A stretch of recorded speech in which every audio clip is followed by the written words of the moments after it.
நம்மளோட musical minds they were already connected with the west. கப்பலில் போய் தான் அங்கே போகணுன்னு இல்லை, இசையாலேயே அவங்க எஸ்டாப்ளிஷ் பண்ணிட்டாங்க. அதனால தான் நான் சொன்னேன், அந்த தென்றல் காற்றாகப்பட்டது ரொம்ப இம்பார்ட்டண்ட். ஏன்னா காற்று தான் அவன் காட்டில் வந்து காற்று அப்படின்னு சொல்கிற மாதிரி காற்று இல்லைன்னா உலகமே இல்லை. ஸோ அந்த காற்றாகப்பட்டது இந்த இசையை எல்லா இடத்துலையும் ஆர்வமாக அழிச்சுன்னு போகிற போது நம்மளுக்கு வந்து சஞ்சாரம்னு வருது. ஸோ என்னோட ரிசர்ச் டாப்பிக்கோட ஹெட்டிங்கும் வந்து Indian music and sancharas and ragas தான். நான் ஒரு ஃபவுண்டேஷன் வச்சுருக்கேன், அதுக்கும் சஞ்சாரான் தான். We are teaching more than 100 students. அதுக்கும் சஞ்சாரான் தான் பேர்.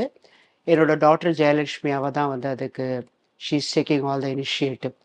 ஸோ வந்து ஒவ்வொரு இடத்துலையும் நாங்கள் ஃபாரினில் வாசித்த போது அவங்க முதல்ல அப்ரிஷியேட் பண்ணது நான் வயலின் வாசிக்கிறேன் அப்படின்றது. ஏன்னா வயலின் வந்து அவங்களுக்கு வெல் நோன் இன்ஸ்ட்ருமெண்ட். செகண்ட் வந்து நம்மளோட தாளா சிஸ்டம் இந்த வருது பாட்டுக்கள்லாம் நம்மளுக்கு எல்லாமே வந்து ஒரு புக்கு மாதிரி.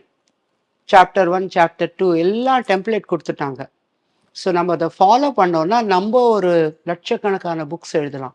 அதனால தான் நான் சொன்னேன், சங்கீத புதையல்னா அது கர்நாடிக் மியூசிக்.